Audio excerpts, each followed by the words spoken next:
आज हम लोग उत्तर प्रदेश राजस्व संहिता 2006 के अध्याय 1 के बारे में समझेंगे।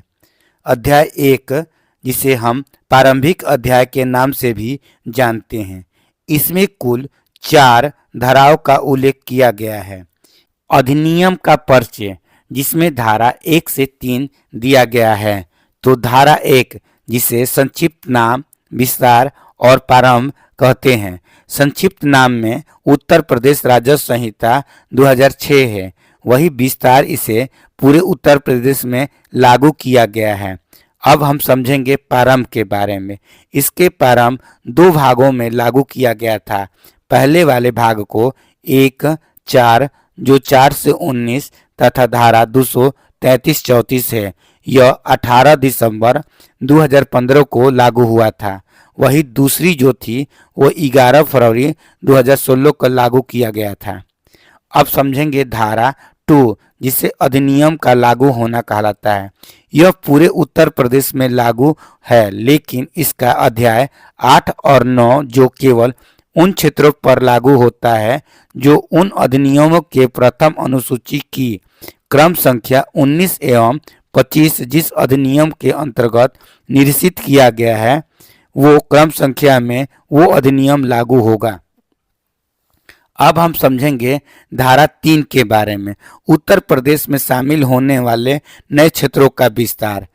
जिस समय यह अधिनियम लागू हुआ था, उस समय उत्तर प्रदेश के भूभागों पर यह पूरी तरह से लागू था, लेकिन यदि उसके विस्तार में अगर बढ़ोतरी होती है तो उस समय राज्य को इसके गजट द्वारा पास करना होता है और यह तभी उस अधिनियम का पूरा भाग लागू किया जाएगा। अब हम समझेंगे धारा 4 के बारे में, जिसे हम परिभाषा खंड के नाम से भी जानते हैं। इसमें 29 परिभाषा दिए गए हैं। तो समझते हैं पहला, आबादी। आबादी को हम ग्रामीण आबादी के नाम से भी जानते हैं। ऐसी जमीनें जो लोग निवास के लिए प्रयोग करते हैं या अपनी आवश्यकताओं के अनुसार उसका उपयोग करते हैं या उसे आरक्षित करते हैं, ये सभी आबादी के नाम से जाना जाता है। आपने देखा होगा कि जब गांव का कोई नक्शा बनता है तो उसमें उसकी आबादी का क्षेत्र दिखाया जाता है।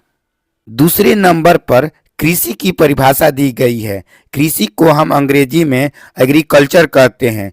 जो भी फसलें उगाई जाती है वो सभी कृषि कहलाती है।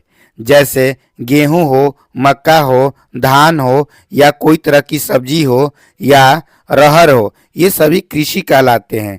लेकिन कृषि के अंतर्गत बागवानी, पशुपालन, मत्स्य पालन, फूलों की खेती, मधुमक्खी पालन, मुर्गा पालन, ये सभी कृषि के अंतर्गत ही आते हैं। 3 नंबर पर कृषि श्रमिक दिया गया है, जिसे अंग्रेजी में एग्रीकल्चर लेबर कहते हैं। कृषि श्रमिक ऐसे लोग होते हैं जो अपनी शारीरिक श्रम के माध्यम से किसी भूमि से अपना जीवन पार्जन करते हैं। मतलब उनके जीने का जो आधार है वो कृषि ही है। वैसे लोगों को ही हम कृषि श्रमिक कहते हैं। 4 नंबर पर बैंक की परिभाषा दिया गया है। उत्तर प्रदेश साहूकारी विनियम अधिनियम 1976 का जो है उसे ही उत्तर प्रदेश राजस्व संहिता 2006 के अंतर्गत माना गया है। 5 नंबर पर भूमि प्रबंधक समिति के बारे में बताया गया है, जिसे हम लैंड मैनेजमेंट समिति अंग्रेजी में कहते हैं और उसे शॉर्ट फॉर्म में LMC कहते हैं। उत्तर प्रदेश पंचायती राज अधिनियम 1947 की धारा 28 क के अधीन इसे बताया गया है। तथा बता दें कि धारा 60 को भी इसमें जानना होता है। धारा 60 के अधीन जो भूमि प्रबंधक समिति के कार्यों के बारे में बताया गया है, इसके जो कार्य हैं वो 2 प्रकार से बांटा गया है। तो धारा 60 के पहले वाले जो भाग खंड क में बताया गया है कि जो ग्राम पंचायत जितनी जमीन धारित करती है या भूमि के अलावा जो भी कोई वस्तु को धारित करती है, जैसे पेड़ हो या कोई बिल्डिंग हो, जो ग्राम पंचायत के अंतर्गत आती है, उन भूमियों को भूमि प्रबंधक समिति उनका अनुरक्षण, उनका संरक्षण, उनका प्रबंधन तथा उसका अधिरक्षण करती है।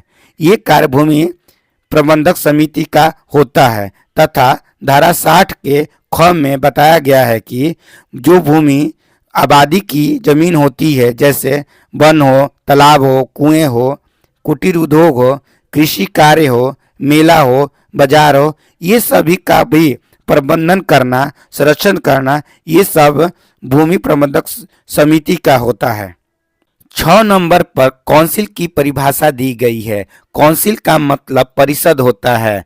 उत्तर प्रदेश के लिए एक राजस्व परिषद होगा, यानी उन्हें राजस्व बोर्ड के नाम से जाना जाता है, जिसमें एक अध्यक्ष होते हैं। आवश्यकता के अनुसार उसमें सदस्य होते हैं जितने राजस्व बोर्ड की जरूरत होती है।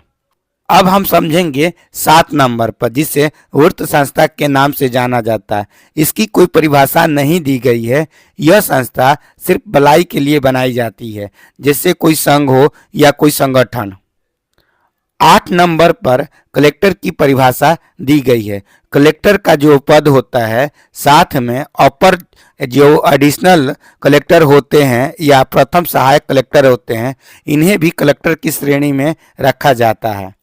अब हम समझेंगे 9 नंबर की परिभाषा। 9 नंबर में संचित गांव निधि के बारे में बताया गया है। उत्तर प्रदेश राजस्व संहिता 2006 में इसे किसी भी प्रकार से कोई परिभाषित नहीं किया गया है, बल्कि धारा 69 के अनुसार इसे पढ़ा जाएगा। धारा 69 में बताया गया है कि संचित गांव निधि में पैसे जो हैं वो कहाँ से जमा किए जाएंगे और कहाँ से आएंगे और इसका उपयोग क्या किया जाएगा। यह एक प्रकार का फंड होता है। ये फंड जो ग्राम पंचायत जो होती है उसके उपयोग के लिए किया जाता है। इस फंड में जो पैसे आते हैं उसका उल्लेख 69 में किया गया है। संचित गांव निधि के अलावे पैसे जो जमा होते हैं उसका स्रोत 2 प्रकार से होता है। पहला, जो ग्राम पंचायत की जो भूमियां होती हैं, जैसे पेड़ वगैरह, उसका अगर कोई तरह की क्षतिपूर्ति होती है तो उसकी वसूली के जो पैसे होते हैं वो संचित गांव निधि में जमा की जाती है।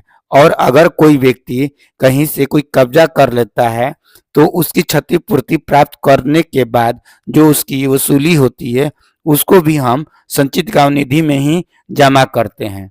अब समझेंगे 69 के खंड 2 में यह बताया गया है कि अगर कलेक्टर के पास ग्राम पंचायत के द्वारा जो पैसे जमा किए जाते हैं, जिसे वार्षिकी के नाम से जाना जाता है, वो भी पैसा संचित गांव ग्राम निधि के में जमा होता है। जो पैसा ग्राम सभा ग्राम पंचायत के हाथों में आता है वो सभी पैसे ग्राम निधि में जमा किया जाता है। 10 नंबर पर परिवार दिया गया है। परिवार के बारे में बताया गया है कि अगर कोई भी पुरुष या कोई भी महिला अवयस्क पुत्र या अवयस्क पुत्री जो हैं वो परिवार में शामिल है।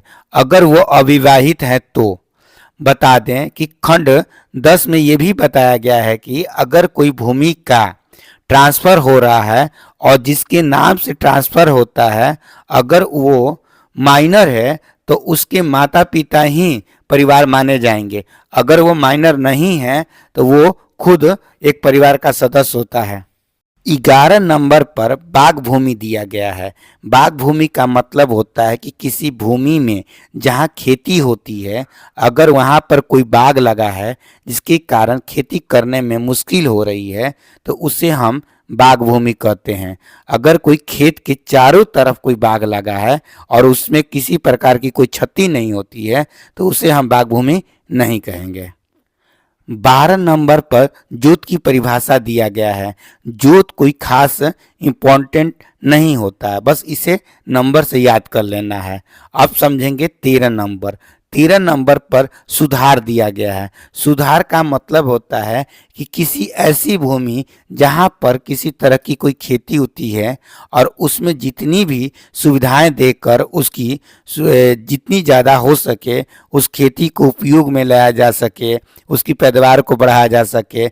अगर वो दूरी है तो वहाँ पर आबादी की व्यवस्था की जा सके या वहाँ पर पानी की व्यवस्था की कमी है तो पानी की व्यवस्था की जा सके, या मेड़ हो या किसी तरह के कटाव की व्यवस्था हो तो व्यवस्था की जा सके।